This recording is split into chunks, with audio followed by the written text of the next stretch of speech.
Welcome to Ken Hance, the best storyteller in Texas podcast. Find us online at hancepodcast.com, and we'd love to hear from you via email. Send it to info@hancepodcast.com. Chancellor Hance, get us started with a saying of the day. Saying of the day is one that everybody's heard: one small step for man, one great leap for mankind.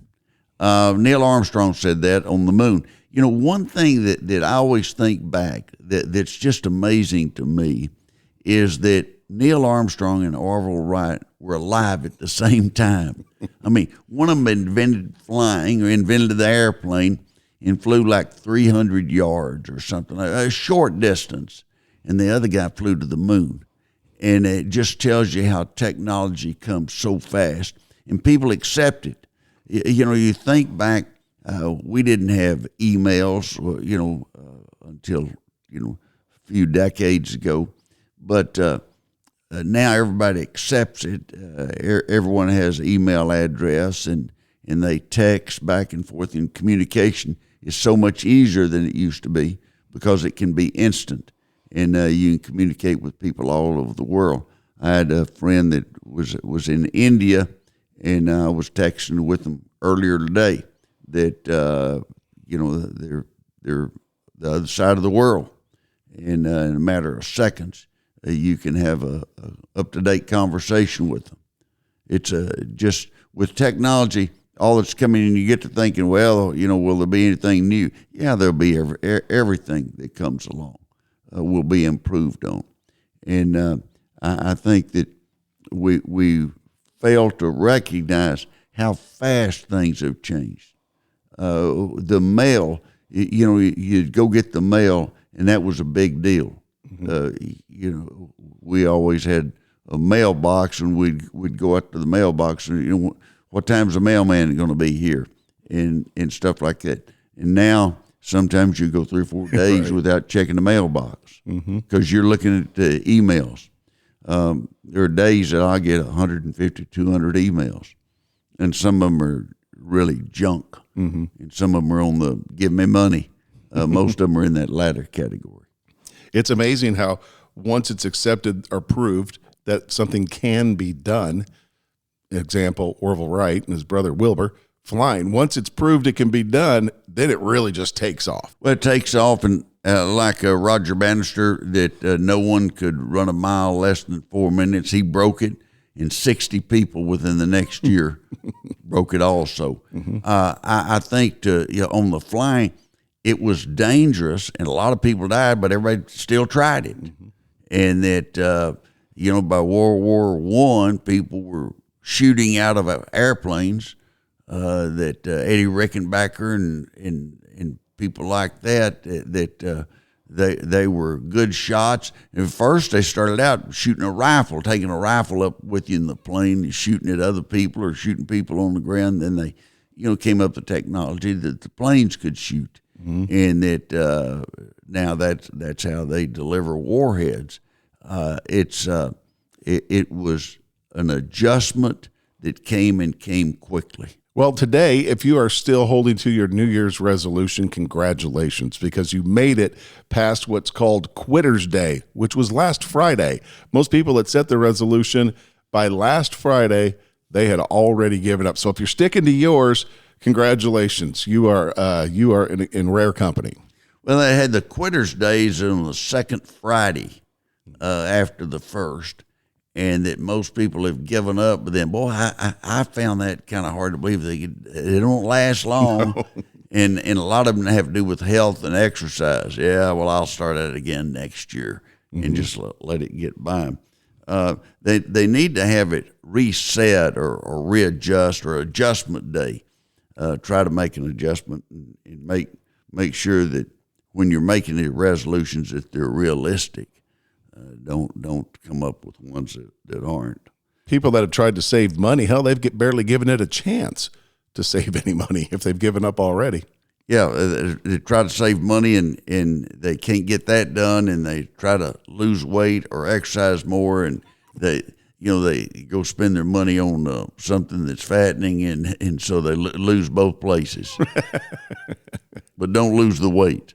There's a new deal that came out, and I had some of them I agreed with, some of them disagreed with, about office rules. Mm-hmm. And looking at those, said when you come in, you go by someone's desk.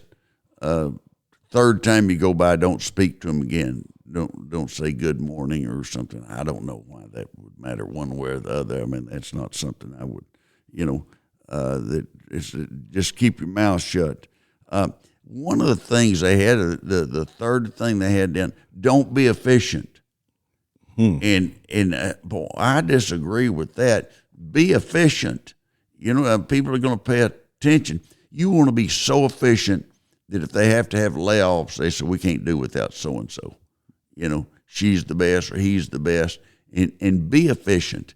You don't have to brag about it, but people will know that your efficiency is doing a lot for the company. And also they put, if you're not busy, don't say that. I understand that. If you don't want to say, well, I don't have anything to do. Well, they'll say, well, okay, we can certainly get rid of you. One of the funny ones in the kitchen, don't put something in the microwave that will stink. Mm-hmm. Now that's understandable.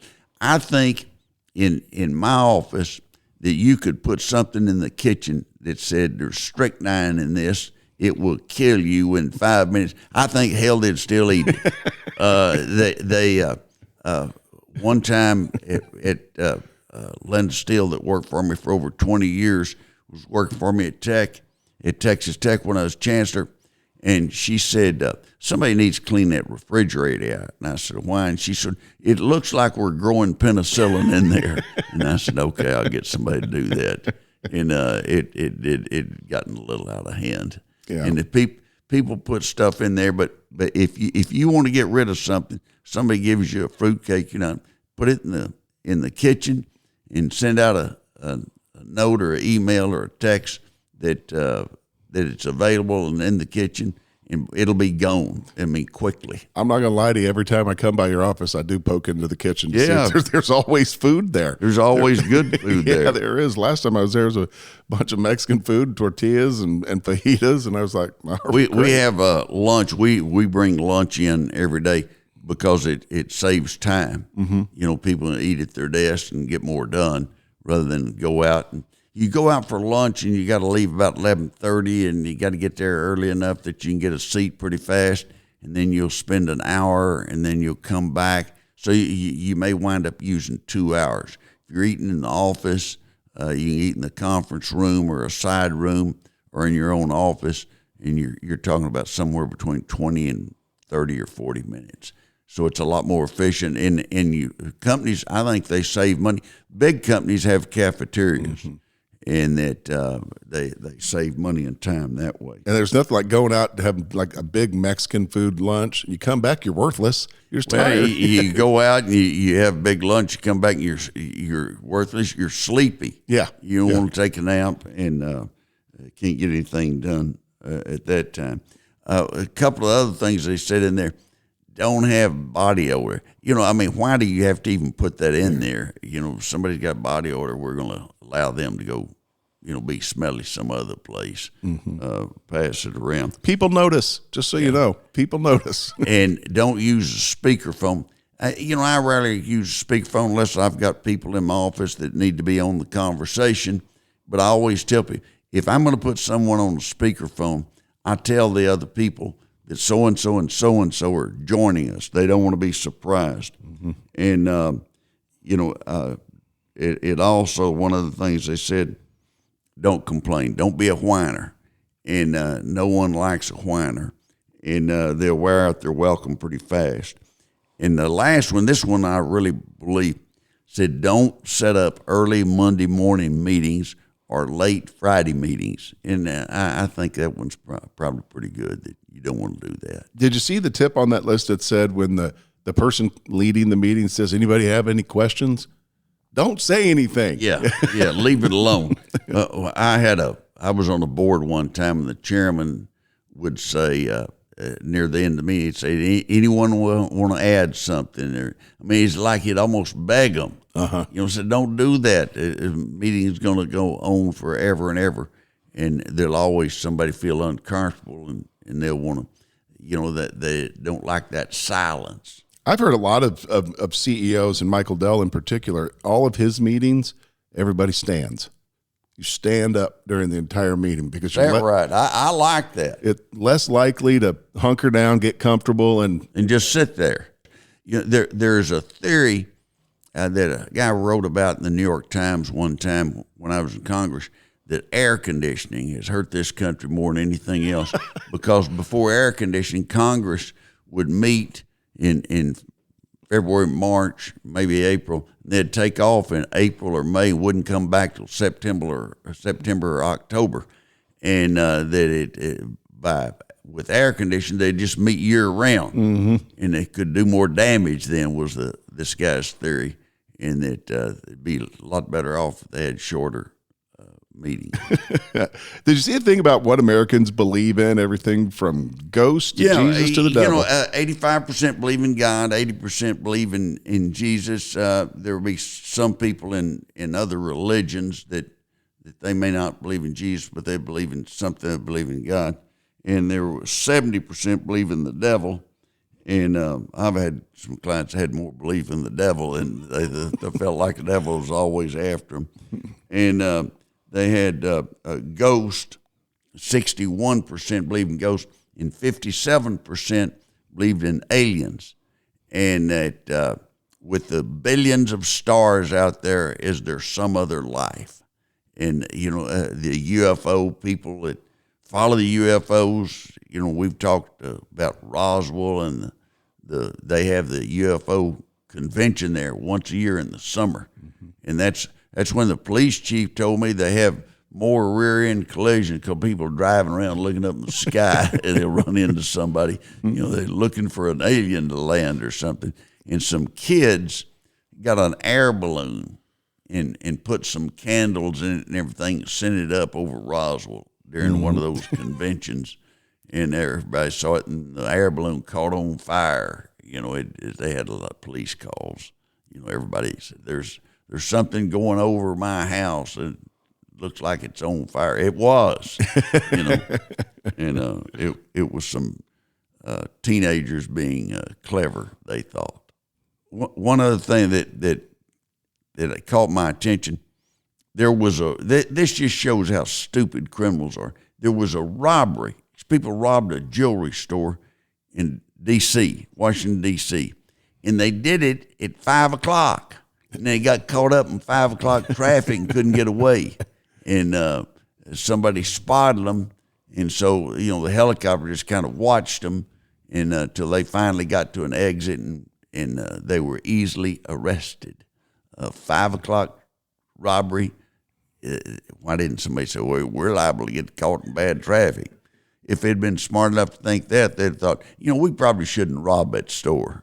If you ever think about committing a crime, watch Forensic Files on what used to be headline news with CNN, and with what they've got in science in this day and time, you're going to get caught, And now you're going to get caught. It doesn't mean that you're going to get prosecuted. All over the country, you have certain district attorneys, especially that were supported by George Soros, that will not file charges on shoplifting. If you steal, now L.A., you got to steal more than $1,000 before they'll file charges. Dallas and some other places it's $750, and that you can steal that. I guess someone goes in the store and feel like if they'll keep it down that it'll be okay.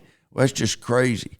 Somebody breaks the law, you need to prosecute them. Do you have any idea what the motivation for that is from George Soros to fund these DAs that won't prosecute? Why? Why wouldn't it? What's the upside? His theory on it is there's a lot of people steal because they need the money or they need the goods or something like that.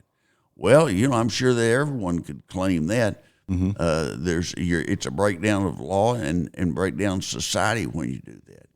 And if at one time when Giuliani was mayor of New York City, he started prosecuting people for graffiti And jaywalking and stuff like that. Just let them know if there's a law in the books, we're going to prosecute. Some coaching changes both in college football and in professional football. Big time.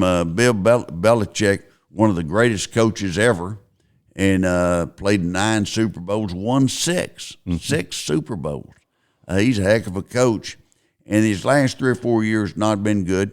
When they got rid of their great quarterback, the Patriots have not done as well, and they were wanting to make a change, and Robert Kraft, the owner, and Belichick met and just came to a conclusion to let him go, and they're going to he wants to still coach another place.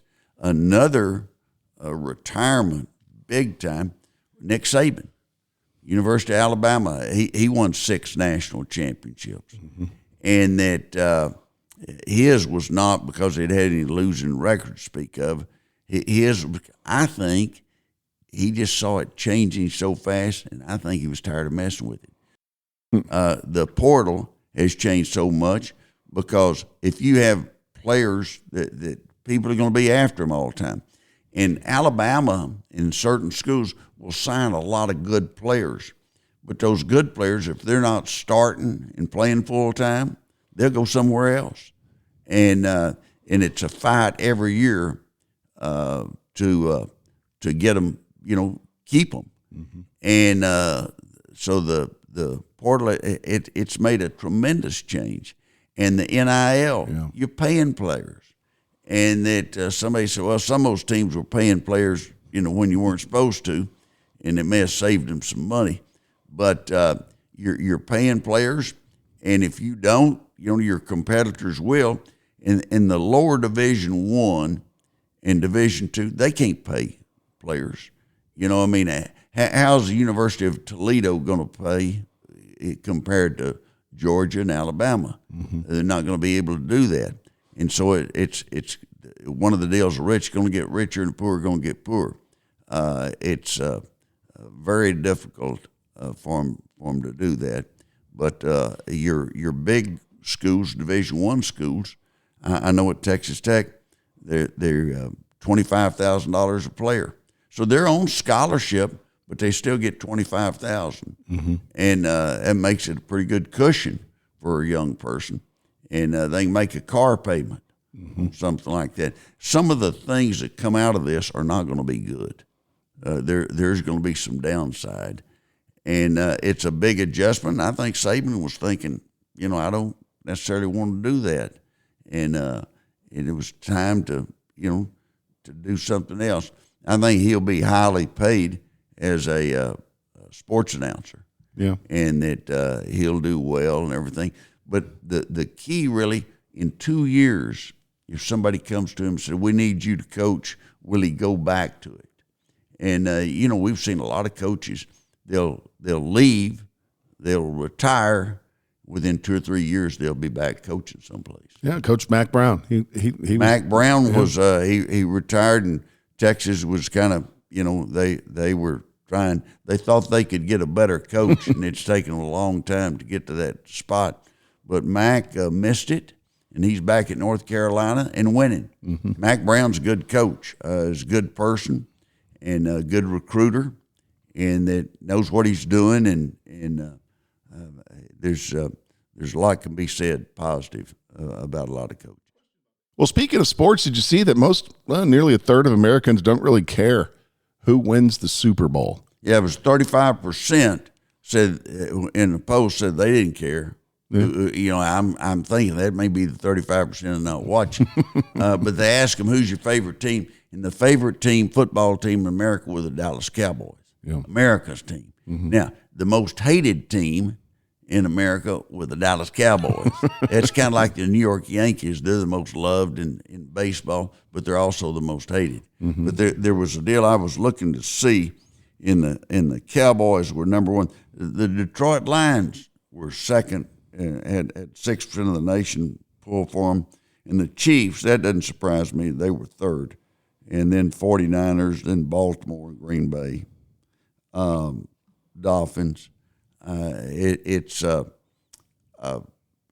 Most people are not hardcore fans. They're fans, but you live in an area. You live in Kansas City. You're going to probably be a hardcore Chiefs fan. Mm-hmm. You know, I've got a friend in Lubbock. He's been a Chiefs fan forever, and he still makes 4 games a year. He and his family, they drive to Kansas City 4 times a year and go up on a Friday afternoon, be there all day Saturday to get ready for the game, and they go to the game, and as soon as the game's over, they drive back to Lubbock. That's a hardcore fan. That's a fan. Speaking of hardcore fans, did you happen to see the story in Buffalo where they were asking Bills fans to bring their snow shovels to the stadium and shovel snow, and they're going to pay them $20 an hour, feed them, and the whole thing? And they got a big response. You know, somebody's telling me that, and I said, wow. You know, paying people, it says something about the local weather. That bring your shovel and we're going to, you know, pay you a little money. You can help shovel out the stadium. And there are a lot of people show up. They think that's funny, and they tell their kids someday or their grandkids. I remember when I went to a game and I had to shovel. You're right. To get in. Chancellor, you mentioned earlier about the guys that tried to rob the jewelry store in Washington, D.C., got caught up in rush hour traffic, ended up being arrested. How about the guy that's suing Walmart? Well, he got caught shoplifting, and they prosecuted him and everything. And then he sues, and he sued for $100 million and wants free shopping the rest of his life. And I can tell you, he's not going to win that lawsuit. You're talking about frivolous lawsuit. That's frivolous lawsuit. The saying of the day was one small step for man, one giant leap for mankind. And we just talked a little about technology and how things change and change so fast.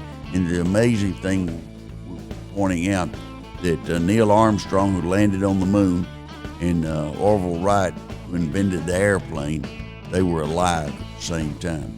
Have a great day, and we'll talk to you next week. Bye-bye.